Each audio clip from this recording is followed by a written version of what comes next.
Hi everyone, Mrs. Klein back here with chapter 25 for There's a Boy in the Girls' Bathroom by Louis Sachar and published by Scholastic Incorporated. I'm going to be good, thought Bradley, and then when everybody sees how good I am, they'll know I'm not a monster. And Mrs. Ebel will give you a gold star, said Ronnie. Bradley was so excited he didn't realize he was putting on two different colored socks, a blue one and a green one. He tied his shoelaces, then went into the bathroom and looked at himself in the mirror. His black eye was almost gone. It had faded into a light brownish-yellowish color. He hurried out to breakfast. His mother made oatmeal for him. I hate hot cereal, he complained. You'll eat what you're served, said his father. This isn't a restaurant. He frowned, not because he had to eat oatmeal, but because he realized he never should have said he hated it. That was something the bad Bradley would say. The good Bradley liked hot, lumpy cereal. He took a big spoonful, brought it to his mouth, and swallowed the glop. Good, he said, but as he withdrew the spoon from his mouth, his elbow bumped his glass of orange juice. Claudia screamed and jumped.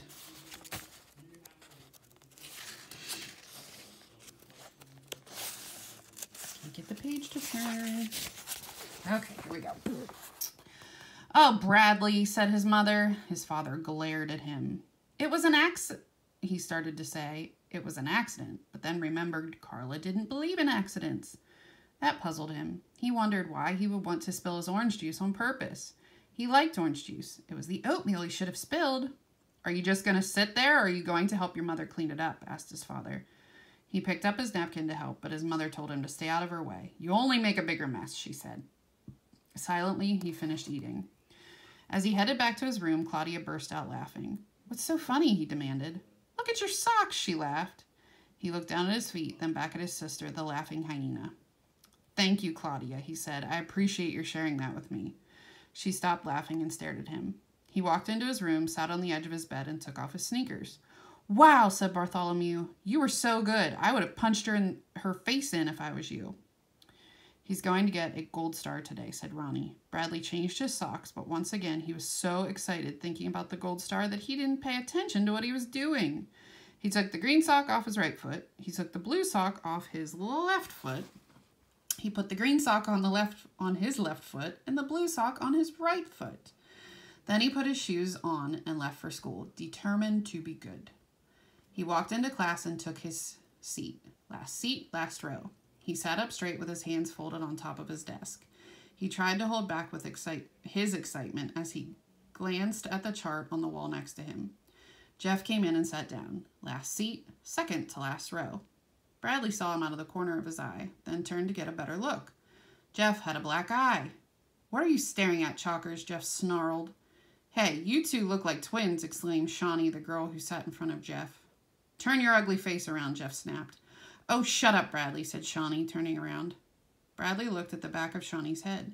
She still thinks I'm a monster, he realized, but once I get my gold star, then she'll know I'm good.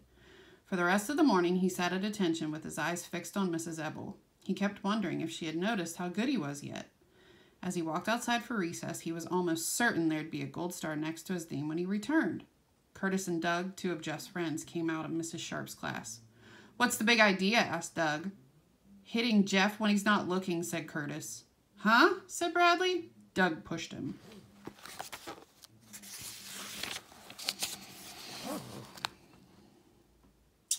He stumbled backward into Jeff, who pushed him. Back the other way. Bradley looked around. He was surrounded. Jeff's our friend, said Robbie. Yeah, said Brian.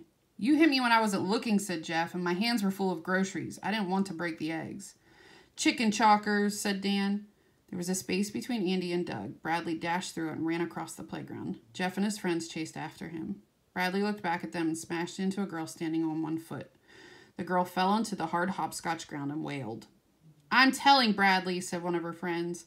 I'm sorry, Bradley said helplessly, then continued running. He ran up the concrete steps and entered the school building through the auditorium. From there, he walked quickly to the library. What do you want, Bradley? Asked Mrs. Wilcott, the librarian. Nothing, he muttered as he sat down at one of the tables. He leaned his head against his hands, propped up by his elbows. What if Carla's wrong, he worried. What if I really am a monster? I don't want any trouble from you, Bradley, said Mrs. Wilcott.